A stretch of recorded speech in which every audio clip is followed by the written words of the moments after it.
اور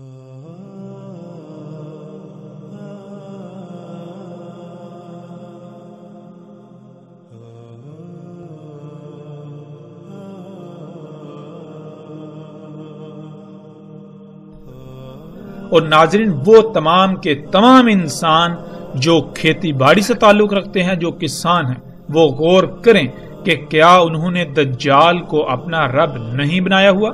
کیا وہ نباتات اگانے کے لیے، فصلیں اگانے کے لیے اللہ سبحانہ و تعالیٰ پر، جس کا اللہ نے حکم دیا، یعنی فطرت پر انحصار کرتے ہیں، فطرت پر قائم ہیں، فطرت پر توکل کرتے ہیں، یا پھر وہ فصلیں اگانے کے لیے اسی ٹیکنالوجی پر، انہی ایجادات پر توکل کرتے ہیں؟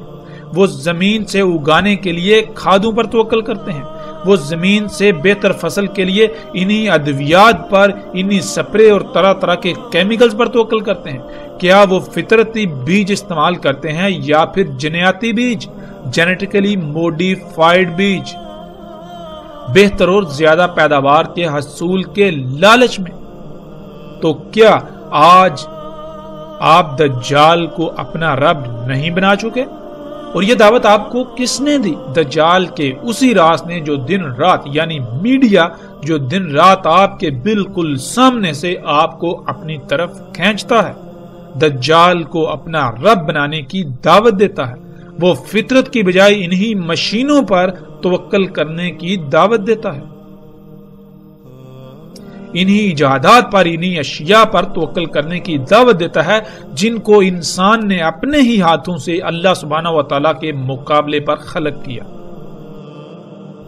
ناظرین، روایات کے مطابق رسول اللہ صلی اللہ علیہ وآلہ وسلم نے یثرب میں کھڑے ہو کر کئی بار مشرق کی طرف اشارہ کر کے کہا کہ دجال ادھر سے نکلے گا۔ ناظرین، محمد رسول اللہ صلی اللہ علیہ وآلہ وسلم کے وقت مکہ ہو یا مدینہ، دونوں کا مشرق از حجاز اور موجودہ سعودی عرب کا وہ علاقہ بنتا ہے جسے نجد کہا جاتا تھا، اور آج بھی اسے نجد کہا جاتا ہے۔ لیکن حیران کن اور چونکا دینے والی بات یہ ہے کہ عمرا یعنی حکمرانوں کے پالتو علماء جو ان کی خواہش پر حلال اور حرام کا تعین کرتے ہیں، انہوں نے اپنے تراجم و تفاسیر میں یثرب، جسے مدینہ کہا جاتا ہے، مدینے کے نام سے مشہور ہے، اس کا مشرق اور نجد عراق کو قرار دیا۔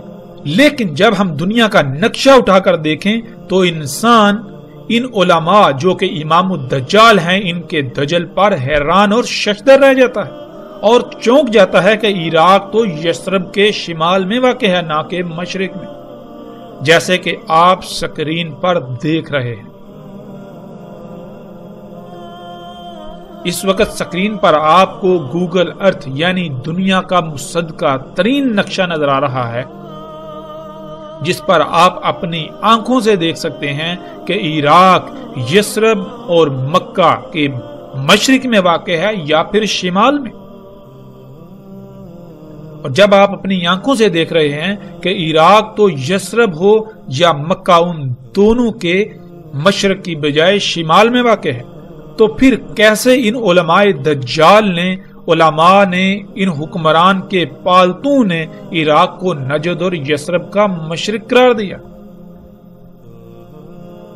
اور اس سے بھی بڑھ کر حیرانی والی بات تو یہ ہے کہ آج تک کوئی ایک بھی انسان ایسا نظر نہیں آیا کہ جس نے تحقیق کی ہو اور اس دنیا کے نقشے کو سامنے رکھ کر اس دجل کو چاک کیا ہو۔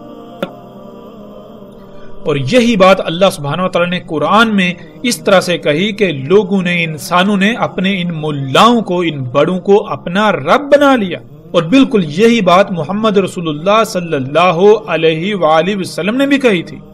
اور جب صحابہ رضوان اللہ علیہم نے یہ سوال کیا کہ یا رسول اللہ صلی اللہ علیہ وآلہ وسلم، ایسا کیسے ہو سکتا ہے کہ کوئی اپنے ان ملاؤں کو اپنا رب بنا لے؟ تو رسول اللہ صلی اللہ علیہ وآلہ وسلم نے اس طبقے کے بارے میں کہا تھا کہ یہ طبقہ جس کو حلال کہے لوگ اسے حلال مان لیتے ہیں، اور جسے یہ حرام کہیں آنکھیں بند کر کے اسے یہ حرام مان لیتے ہیں۔ اور رب بنانا کیا ہوتا ہے؟ اور آج دنیا میں انسانوں کی اکثریت نے اپنے ان ملاؤں کو اپنا رب بنایا ہوا ہے۔ ہر لحاظ سے دینی معاملات میں، علم کے معاملات میں انہی پر انحصار اور انہی پر توکل کرتے ہیں۔ جس کو یہ حلال کہیں اس کو حلال جانتے ہیں، جس کو یہ حرام کہیں اس کو حرام جانتے ہیں۔ کوئی ایک بھی ایسا نظر نہیں آتا کہ جو غور و فکر کرے۔ اللہ سبحانہ و تعالیٰ نے قرآن میں بار بار غور و فکر کرنے کا حکم دیا۔ اللہ سبحانہ و تعالیٰ نے کہا ہم نے تمہیں آنکھیں، کان اور دل اس لیے دیے تاکہ تم ان سے غور و فکر کرو۔ جو تم ان آنکھوں سے ظاہر دیکھتے ہو، جو تم ان کانوں سے سنتے ہو، اس کے پیچھے کیا ہے، اس کے پیچھے جو بعد میں جو سامنے آئے گا اس کو پہلے جاننے کے لیے تاکہ تم آئندہ کا لاہ عمل طے کر لو، دل سے غور و فکر کرو۔ اور جو لوگ غور و فکر نہیں کرتے، آنکھوں کا، کانوں کا اور دل کا اس مقصد کے لیے استعمال نہیں کرتے، جن کی آنکھیں محض صرف دیکھنے کے لیے، کان صرف سننے کے لیے اور دل صرف خون کو پمپ کرنے کے لیے ہیں، گویا کہ وہ چوپائے ہیں۔ ان کو اللہ سبحانہ وتعالی نے قرآن کے ایک مقام پر چوپائے قرار دیا، دوسرے پر اندھے قرار دیا، تیسرے پر اموات قرار دیا اور چوتھے پر قبروں میں قرار دیا۔ یعنی جس مواد سے یہ وجود میں آئے، پہلے یہی میٹیریل، یہی مواد، یہی گوشت پوچھ پہلے اور چوپایوں کے وجود کا حصہ تھا، وہی مواد، وہی میٹیریل، وہی گوشت اب اس چار پائی کی صورت میں موجود ہے۔ ان میں اور اس میں کوئی فرق نہیں، اور اگر کوئی شے فرق کرتی ہے تو وہ یہی کہ غور و فکر کیا جائے۔ ناظرین، کچھ بھی ہو، جانور بھی دیکھ لیتے ہیں، جانور بھی سن لیتے ہیں، لیکن تب جب شے سامنے ہو۔ سامنے آنے سے پہلے جانور نہیں دیکھ سکتے، جانور نہیں سن سکتے، وہ سامنے آنے کے ہی محتاج ہیں۔ اور اگر انسان بھی تب ہی کسی شے کو دیکھے، تب ہی کسی شے کو سنے جب وہ سامنے آئے، تو ان میں اور انسانوں میں کیا فرق رہ جاتا ہے؟ انسان کو تو زمین پر لایا گیا تھا اس امتحان کے لیے کہ اس نے کہا تھا کہ میں زمین کا نظام چلا سکتا ہوں، میں دنیا کا نظام چلا سکتا ہوں۔ اللہ نے کہا تھا کہ نہیں، تو نہیں چلا سکتا، اگر تو نظام چلا سکتا ہے تو یہ لے، بطور امتحان چلا کر دکھا۔ اور اس زمین کا نظام چلانے کے لیے کیا فائدہ مند ہے، کیا نقصان دہ ہے، اس کو جاننے کے لیے غور و فکر کرنا ہی باقی مخلوقات سے امتیاز کرتا ہے۔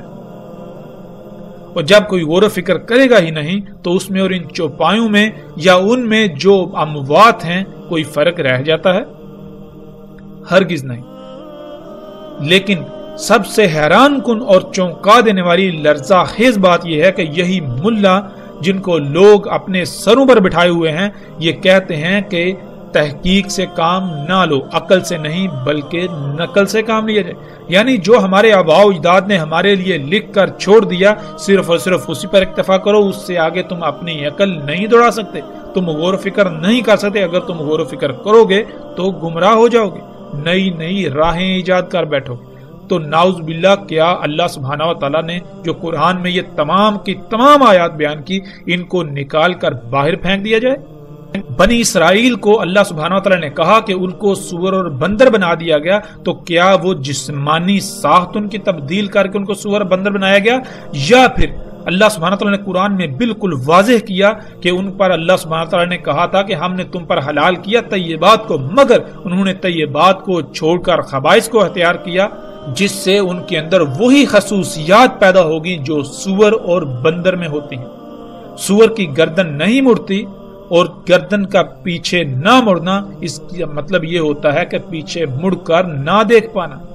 اور پیچھے مڑ کر نہ دیکھ پانا تدبر نہ ہونے کی علامت کہلاتا ہے، کہ آپ نے جو پیچھے کیا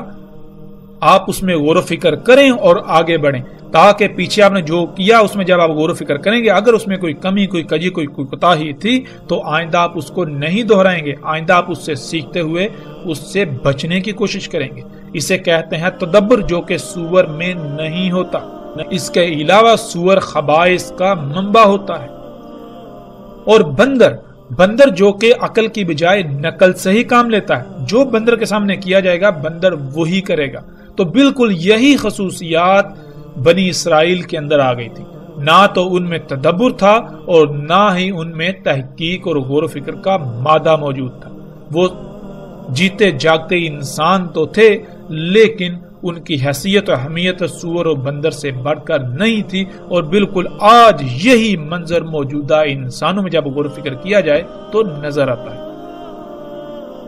ناظرین ہم پلٹتے ہیں واپس اپنے موضوع کی جانب۔ ناظرین جیسے جیسے ہم آگے بڑھیں گے تو آگے رسول اللہ صلی اللہ علیہ وآلہ وسلم کے ایسے الفاظ بھی آئیں گے جن میں رسول اللہ صلی اللہ علیہ وسلم نے یہ کہا تھا۔ روایات کے مطابق رسول اللہ صلی اللہ علیہ وآلہ وسلم نے یثرب میں کھڑے ہو کر کئی بار مشرق کی طرف اشارہ کر کے کہا کہ دجال ادھر سے نکلے گا۔ مکہ ہو یا مدینہ دونوں کا مشرق ارض حجاز اور موجودہ سعودی عرب کا وہ علاقہ بنتا ہے جسے نجد کہا جاتا تھا اور آج بھی نجد کہا جاتا ہے۔ ناظرین جیسے جیسے ہم آگے بڑھیں گے تو آگے ایسی روایات آئیں گی جن میں رسول اللہ صلی اللہ علیہ وآلہ وسلم کے ایسے الفاظ ملیں گے کہ رسول اللہ صلی اللہ علیہ وسلم نے کہا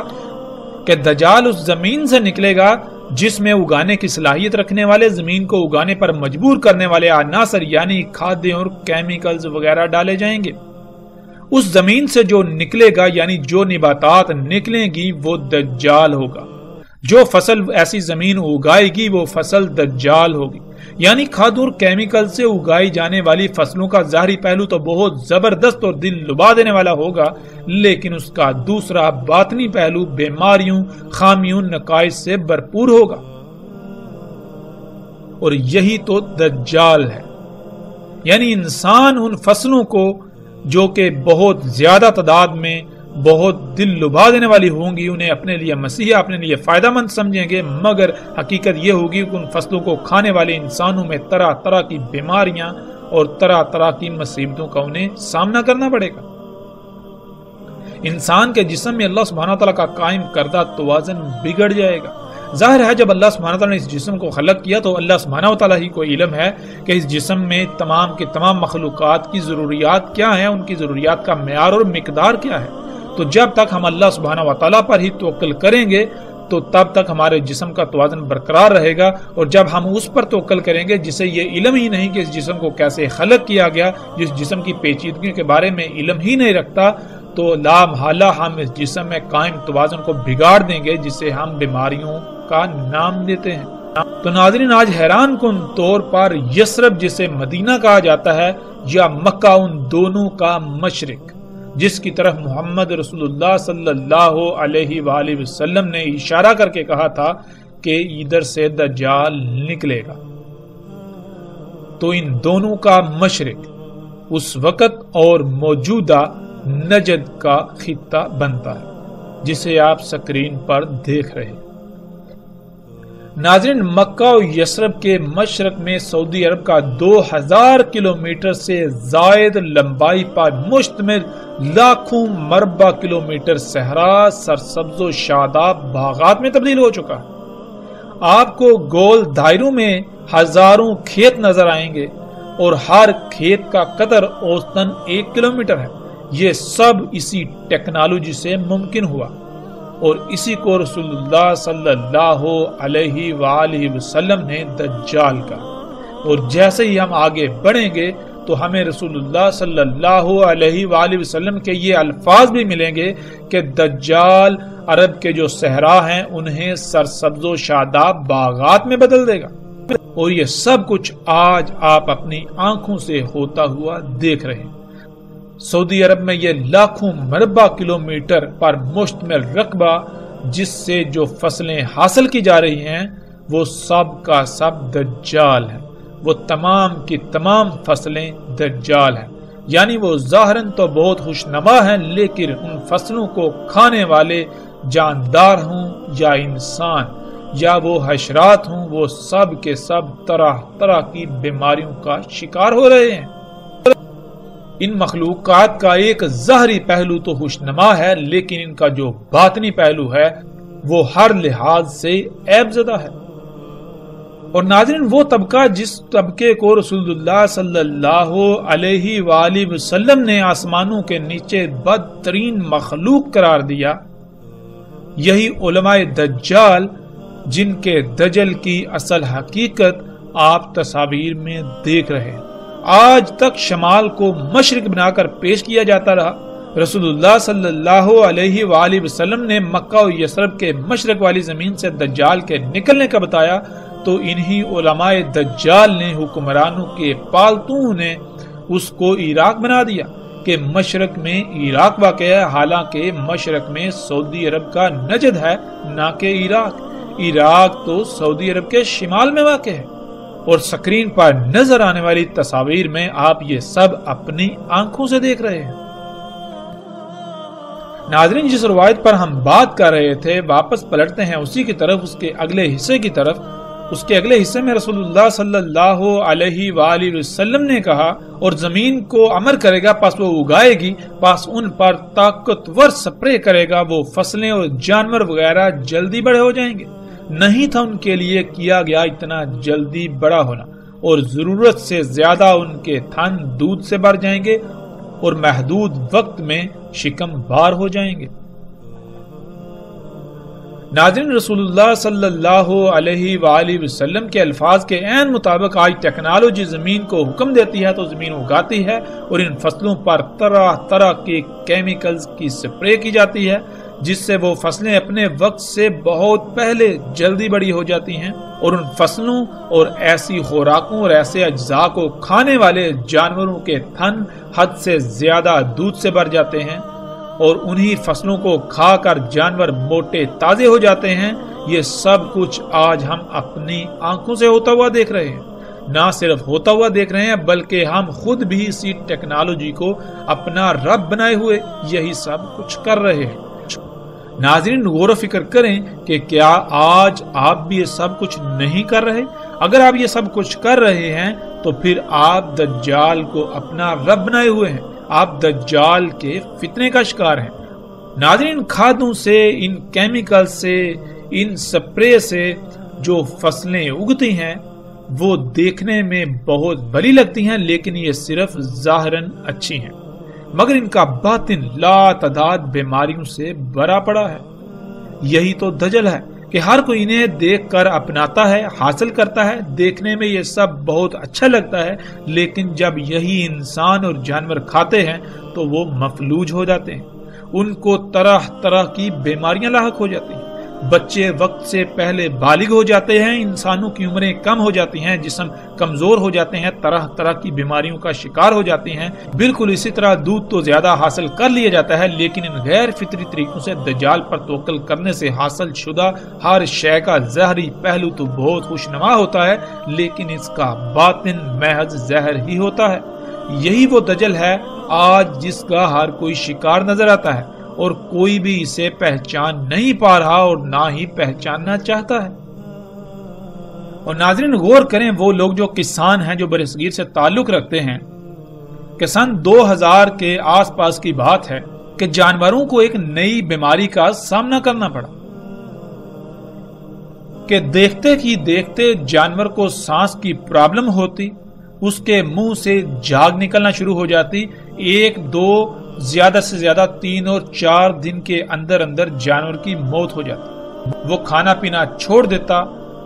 اس کو سانس بھی بہت مشکل سے آتی، سانس لینے میں انتہائی مشکل کا سامنا کرنا پڑتا، یہاں تک کہ جب وہ سانس لیتا تو اس کے گلے سے غرارے کی آواز آتی، جیسے کہ اس کے گلے سے سانس انتہائی مشکل سے گزر پا رہی ہے۔ اور اس بیماری سے برصغیر میں لاکھوں نہیں کروڑوں کی تعداد میں جانوروں کی ہلاکت ہوئی، دیکھتے ہی دیکھتے۔ اس بیماری کو گل گوٹو کا نام دیا گیا، لیکن آج تک کسی نے بھی اس بیماری کی اصل وجوہات کو سامنے لانے کی کوشش ہی نہیں کی۔ کسی نے آج تک کسانوں کو اس کی حقیقت کے بارے میں نہیں بتایا۔ وہ سیدھے سادے کسان جو زبان سے اللہ پر توکل کے دعوے دار ہیں، لیکن وہ دجال کو اپنا رب بنا بیٹھے، انہیں اس بات کا شعور اور علم ہی نہیں کہ یہ سب اسی دجال کی وجہ سے ہوا۔ انہوں نے اپنے اس نقصان کی ذمہ داری، اپنے جانوروں کی موت کی ذمہ داری اللہ کے اوپر ڈال دی کہ یہ سب اللہ کا کیا ہوا ہے، یہ سب اللہ کی مرضی سے ہوا ہے، حالانکہ یہ اللہ کے اوپر بہت بڑا بہتان ہے۔ اللہ سبحان ہے، اللہ ایسی تمام کی تمام نیگیٹیوٹی سے پاک ہے، اللہ کے لیے ہے ہی حمد، تو کیسے اس چیز میں حمد ہو سکتی ہے؟ جس میں خامیاں، خرابیاں اور کوتاہیاں ہوں، کجیاں ہوں۔ اللہ کہتا ہے میں اپنے کسی کام میں کوئی کجی نہیں چھوڑتا، کوئی عیب نہیں چھوڑتا، کسی قسم کی کوئی لاپرواہی نہیں کرتا، کوئی کوتاہی نہیں کرتا۔ میری ہر خلق، ہر شے، میرا ہر کام ہر لحاظ سے پرفیکٹ ہوتا ہے، اس میں حمد ہوتی ہے۔ تو ہم نے کیسے یہ جرت کی کہ اس اتنے بڑے الزام کو اللہ سبحانہ تعالیٰ کے اوپر عائد کرنے کی؟ اور ناظرین، حقیقت کیا ہے؟ ناظرین، حقیقت یہ ہے کہ سن 2000 کے آس پاس بر صغیر میں پہلی بار وہ سپرے مارکیٹ میں آئے، وہ سپرے مارکیٹ میں لائے گئے جنہیں آج فصلوں پر چھڑکا جاتا ہے۔ ان کیمیکل کمپنیوں نے مال کو پانی کی طرح بہایا، لوگوں کو خریدا، اپنے ایجنٹوں کو حرکت میں لائے، جس سے انہوں نے دن رات ایک کر کے کسانوں کو لالچ دے کر اپنے ان سپرے، اپنے ان کیمیکلز، ادویات کو بیچا۔ جب کسانوں نے ان ادویات کا، ان کیمیکلز کا بذریعہ سپرے اپنی فصلوں پر استعمال کیا تو فضا زہر آلود ہو گئی۔ وہ زہر آلود فضا سب سے زیادہ جانوروں پر اثر انداز ہوئی۔ دیکھتے ہی دیکھتے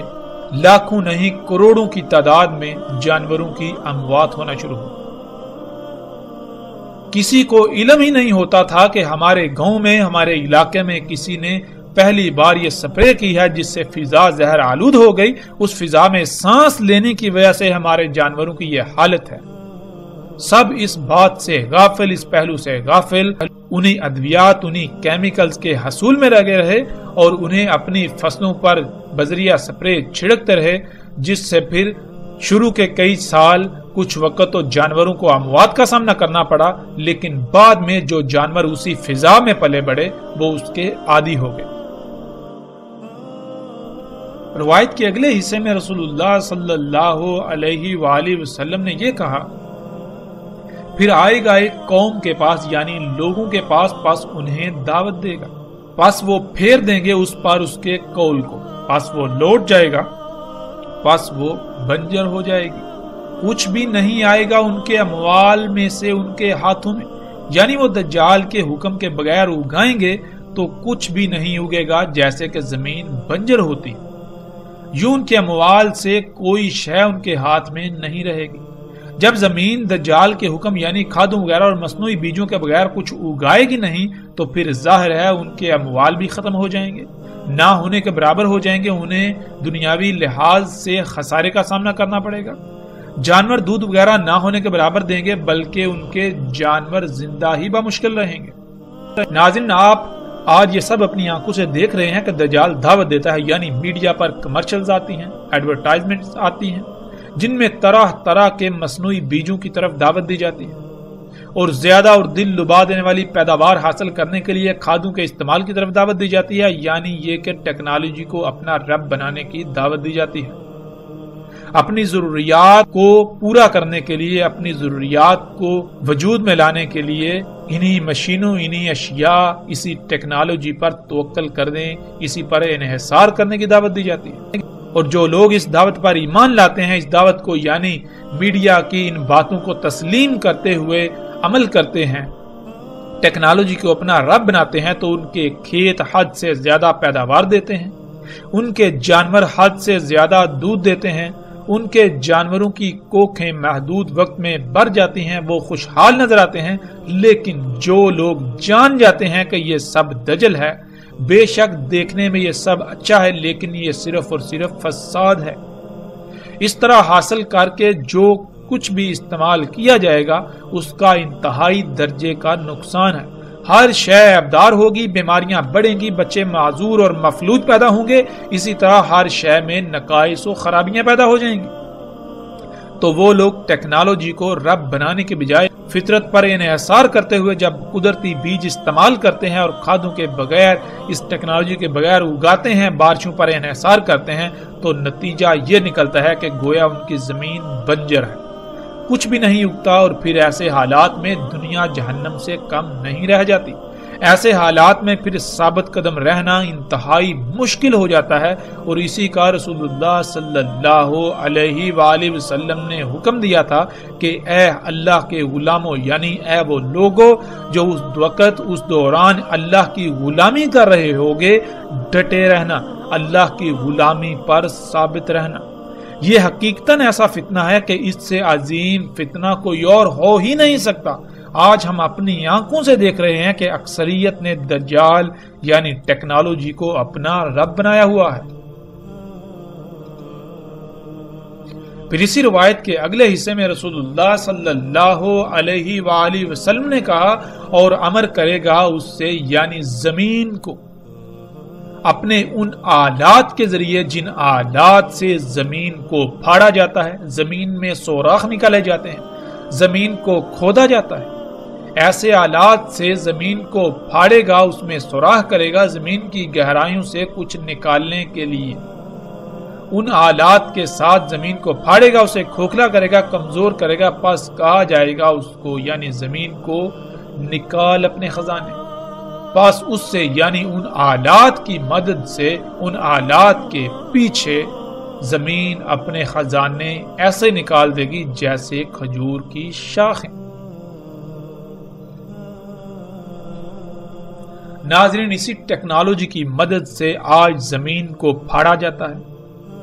یعنی زمین کو یہ امر کیا جاتا ہے کہ تو اپنے خزانے باہر نکال، اپنی وہ قیمتی ترین اشیاء جو تو نے اپنے اندر چھپا کر رکھی ہوئی ہیں ان کو باہر نکال۔ انہی مشینوں سے آج زمین کو پھاڑا جاتا ہے، اسے کھوکھلا کیا جاتا ہے۔ زمین کے خزانے اسی ٹیکنالوجی کے پیچھے بالکل اسی طرح نکلتے ہیں جیسے کہ کھجور کی شاخیں ہوں۔ ناظرین، سب سے پہلے کھجور کی شاخوں کو دیکھیں اور اس کے بعد رسول اللہ صلی اللہ علیہ وآلہ وسلم کے الفاظ کو ذہن میں رکھتے ہوئے تصاویر کو دیکھیں تو آپ چونک جائیں گے کہ کیسے رسول اللہ صلی اللہ علیہ وآلہ وسلم نے ہر لحاظ سے اور ہر پہلو سے انتہائی باریک بینی سے دجال کے بارے میں آگاہ کر دیا، لیکن کوئی بھی نہیں جو سمجھنے کی کوشش کر رہا ہو۔ آپ سکرین پر نظر آنے والی یہ تصاویر دیکھ رہے ہیں کہ بالکل کھجور کی شاخوں کی طرح زمین کو پھاڑا جاتا ہے اور اس کے خزانے یعنی اس کی قیمتی ترین شے جسے آج خام تیل کہا جاتا ہے اس کو باہر نکالا جاتا ہے، اور اس سے پھر پوری دنیا کو انسانوں نے اپنے لیے جنت یعنی آسائشوں، سہولتوں اور آسانیوں سے بری ہوئی جگہ بنا دیا۔ لیکن یہ جنت حقیقت میں نہ صرف دنیا میں بھی جہنم ہے بلکہ آخرت میں بھی اس کا انجام جہنم ہے۔ دنیا میں کوئی بھی اس کو جہنم کہنے کو تیار ہی نہیں، اس کے باوجود کہ پوری دنیا کو ہر طرح کے سخت ترین حالات اور ہلاکتوں کا سامنا ہے، وہ سب اسی کی وجہ سے۔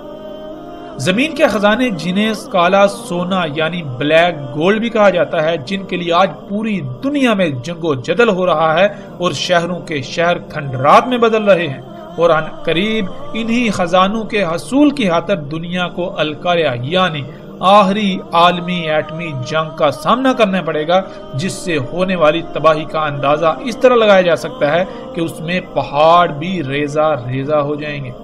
یعنی ایسے ہتھیاروں کا، ایسے بموں کا استعمال کیا جائے گا جو پہاڑوں کو روئی کی طرح اڑائیں گے۔ یہی خام تیل وہ دجال ہے جس سے دنیا میں جنت اور جہنم دونوں موجود ہیں۔ جو ٹیکنالوجی کو رب بنائیں گے تو دنیا ان کے لیے جنت، اور جو اسے رب نہیں بنائیں گے تو دنیا ان کے لیے جہنم بن جائے گی۔ اور کیا یہ سب آج اپنی آنکھوں سے ہوتا ہوا نہیں دیکھ رہے؟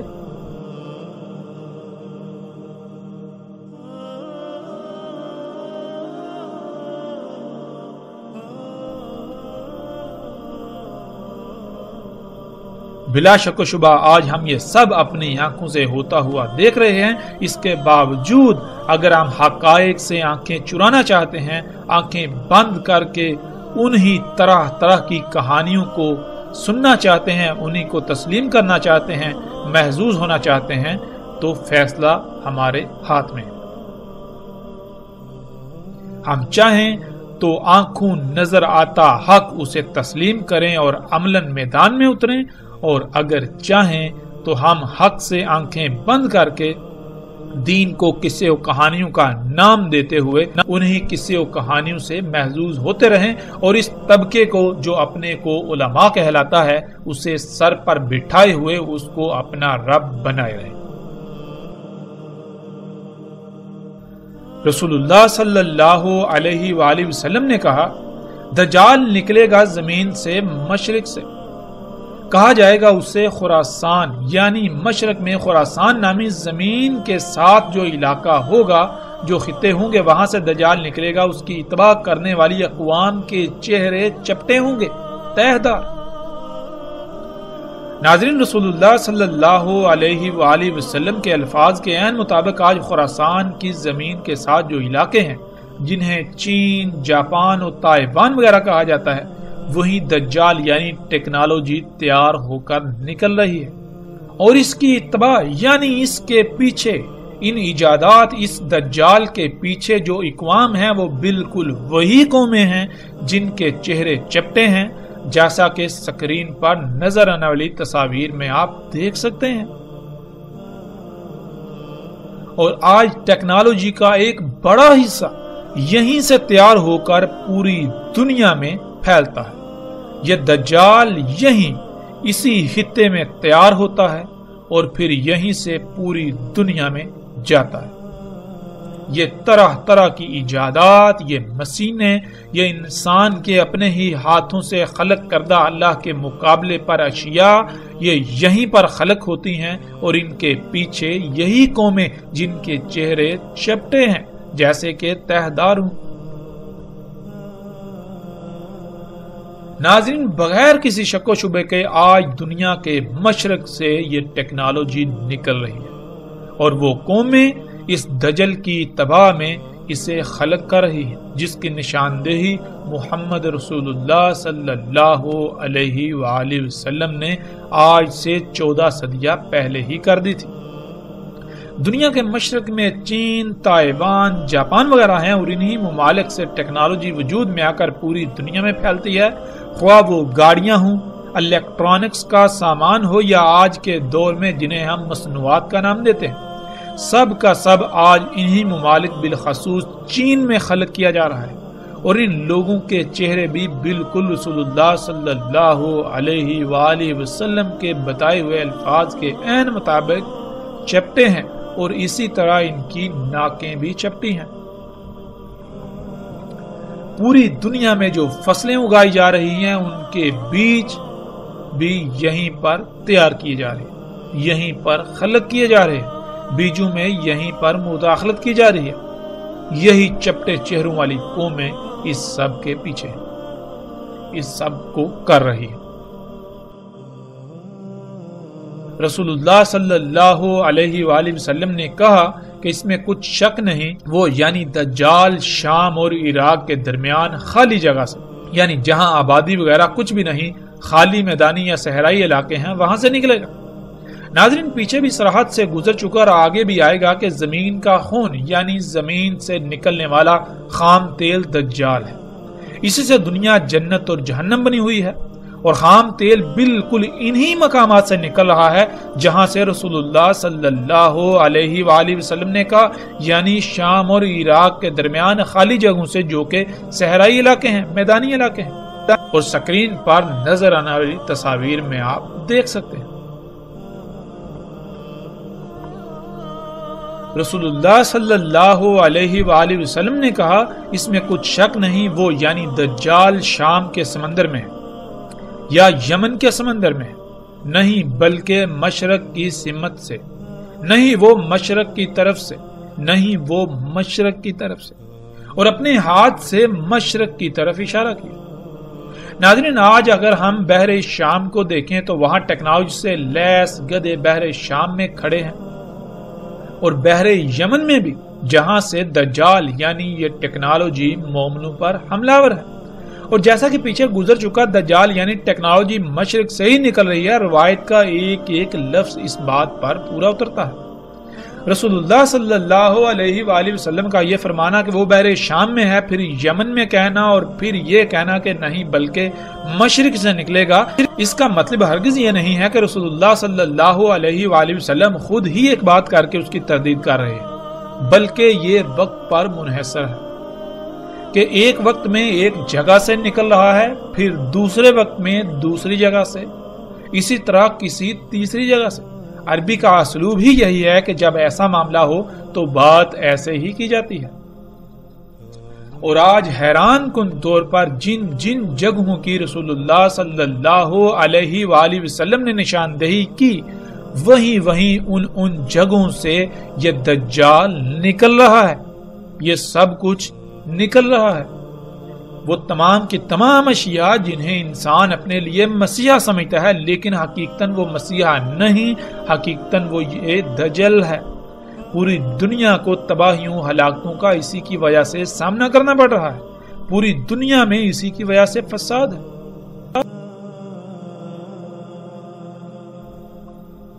رسول اللہ صلی اللہ علیہ وآلہ وسلم نے کہا بلکہ وہ عراق کے سمندر میں ہے، نکلنے کے وقت نکلے گا، اس خطے سے، اس علاقے سے کہا جائے گا اس کو اصبہان۔ رسول اللہ صلی اللہ علیہ وآلہ وسلم نے کہا دجال نکلے گا عراق سے۔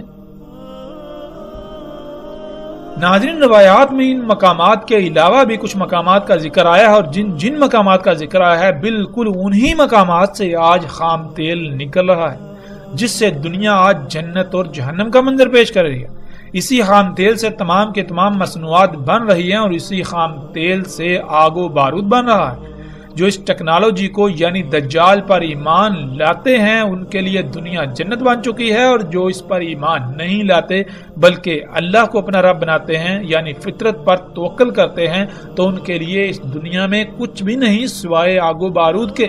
سوائے سختیوں کے، سوائے طرح طرح کی آزمائشوں کے۔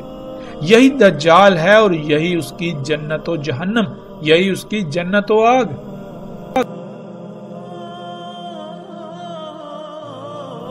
رسول اللہ صلی اللہ علیہ وآلہ وسلم نے کہا اس میں کچھ شک نہیں، ٹھیک کرے گا پیدائشی اندھے کو اور برس یعنی جزام کوڑ کے مریضوں کو، اور حیات دے گا موت کو، اور کہے گا انسانوں کو میں تمہارا رب ہوں، یعنی اپنی تمام کی تمام ضروریات کو پورا کرنے کے لیے مجھ پر ہی توکل کرو، مجھ پر ہی انحصار کرو۔ پس جس نے کہا تو میرا رب ہے، یعنی جس نے اسے اپنا رب بنایا، جس نے اپنی ضروریات کو پورا کرنے کے لیے اس پر توکل کیا، پس تحقیق یعنی بلا شک و شبہ کوئی دو رائے نہیں کہ وہ فتنے میں پڑا۔ اور جس نے کہا کہ اللہ میرا رب ہے، یعنی جس نے اپنے آپ کو فطرت پر قائم کیا، جس نے اپنی ضروریات کو پورا کرنے کے لیے فطرت پر انحصار کیا یہاں تک کہ اس کی اسی پر موت ہوئی، پس تحقیق یعنی بلا شک و شبہ یہ بات طے شدہ ہے کہ وہ بچا لیا گیا دجال کے فتنے سے، اور نہ ہی اس کے بعد اس پر کوئی فتنہ ہوگا اور نہ عذاب۔ پس رہے گا زمین میں، یعنی دجال زمین میں رہے گا جتنا اس کا رہنا اللہ کے قانون میں ہے، اور زمین پر رہنا اس کا اللہ کے قانون میں کتنا ہے، جب تک کہ عیسیٰ ابن مریم علیہ السلام نہ آ جائے۔ پھر آئیں گے عیسیٰ ابن مریم علیہ السلام مغرب سے پہلے، یعنی امت محمد کے یوم کے بالکل آخر میں، سات کے بالکل قریب، تصدیق کریں گے محمد علیہ السلام کی ایک ایک بات کی انہی کی کہی ہوئی باتوں سے، یعنی محمد علیہ السلام نے اپنی موجودگی کے وقت جس سے بھی متنبہ کیا، جو ہدایات و رہنمائی کی، جسے دجال کہا، جسے فتنہ کہا، لوگ ان سب باتوں کو بھول چکے ہوں گے اور الٹا ان ہدایات کے خلاف کر رہے ہوں گے۔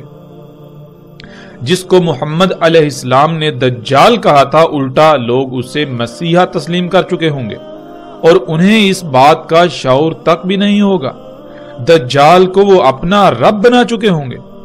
ہر وہ عمل کر رہے ہوں گے، ایسے ایسے اعمال انجام دے رہے ہوں گے جس سے محمد علیہ السلام نے روکا تھا۔ تو ایسی صورت میں واحد ایک ہی ایسی شخصیت ہوگی جو محمد علیہ السلام کی ایک ایک بات کی انہی کے کہے ہوئے الفاظ سے تصدیق کرے گی کہ جسے تم اپنے لیے مسیحا سمجھتے ہو اسے محمد علیہ السلام نے دجال کہا تھا۔ جن اعمال کو تم اصلاح والے اعمال سمجھ رہے ہو اس سب کو تو خود محمد رسول اللہ صلی اللہ علیہ وآلہ وسلم نے فساد کہا تھا، یعنی محمد علیہ السلام کی ایک ایک بات کی تصدیق کریں گے کہ کیا محمد علیہ السلام جنہوں نے اپنی بعثت سے لے کر ساتھ کے قائم ہونے تک چھوٹے سے چھوٹے واقعے یا فتنے کا ذکر کرنا نہیں چھوڑا، تو کیا محمد علیہ السلام آج ہونے والے اتنے بڑے بڑے غیر معمولی امور کے بارے میں آگاہ کرنا، ان کے بارے میں ذکر کرنا بھول گئے تھے یا انہوں نے بتایا ہی نہیں تھا؟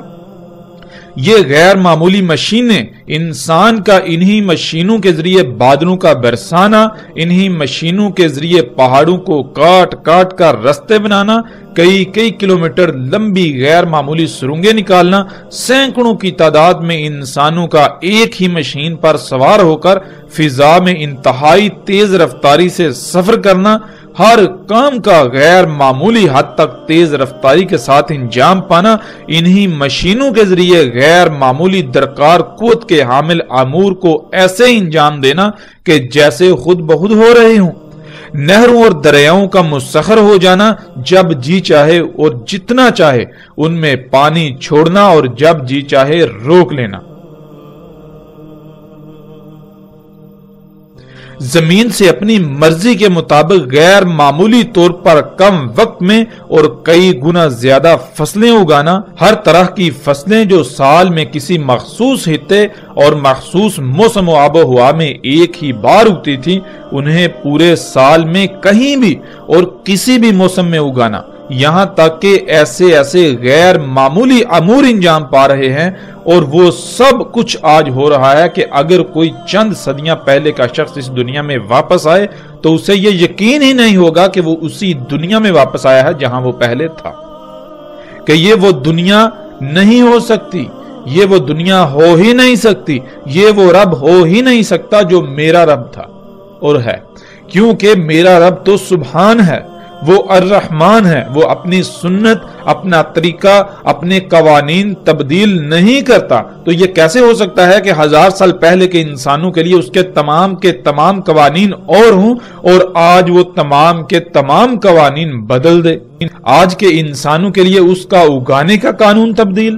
بارشیں برسانے کا قانون تبدیل، وہ رب جو اپنی کائنات میں زمین و آسمان میں ایک رائی برابر بھی خرابی نہیں چاہتا، وہی ایسے امور انجام دینا شروع کر دے کہ جس سے پوری دنیا فساد زدہ ہو کر تباہیوں کے دہانے پر کھڑی ہو جائے۔ وہ رب جس کے لیے ہے ہی حمد، وہ ایسے امور انجام دے کر ہر کام میں خرابیاں ہی خرابیاں کر دے،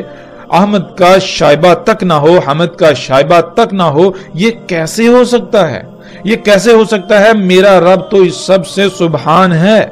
پاک ہے، وہ تو ایسا نہیں ہے، وہ تو الرحمن ہے، وہ انسانوں کے لیے اپنے قوانین نہیں بدلتا اور نہ وہ بدلنے والا ہے۔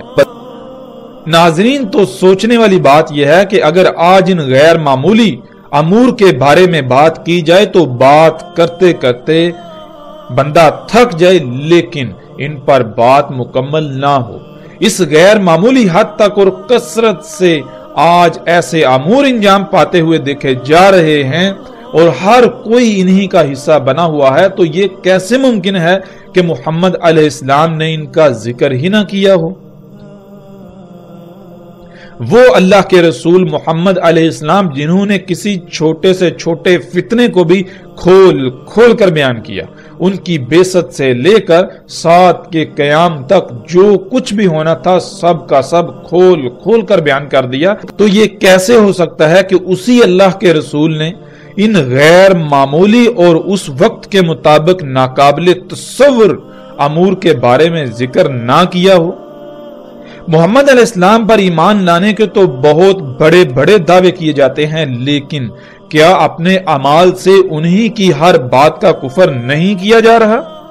ایک طرف تو اس بات کا اقرار کیا جاتا ہے کہ محمد علیہ السلام نے اپنی بعثت سے لے کر قیامت الساعہ تک رونما ہونے والے چھوٹے سے چھوٹے فتنے کا بھی ذکر کرنا نہیں چھوڑا اور دوسری طرف یہ تسلیم کرنے کو تیار ہی نہیں کہ آج اتنے بڑے بڑے غیر معمولی امور کے بارے میں کچھ بتایا ہو۔ محمد علیہ السلام نے سب کچھ بتایا، لیکن لوگ وہی کریں گے جو پہلی قوموں نے کیا، اور وہی ہوا۔ تو ایسی صورت میں محمد علیہ السلام نے کہا تھا کہ واحد ایک ہی شخصیت ہوگی جو میری ایک ایک بات کی میرے ہی کہے ہوئے الفاظ سے تصدیق کرے گی، اور وہ عیسیٰ ابن مریم علیہ السلام ہوں گے۔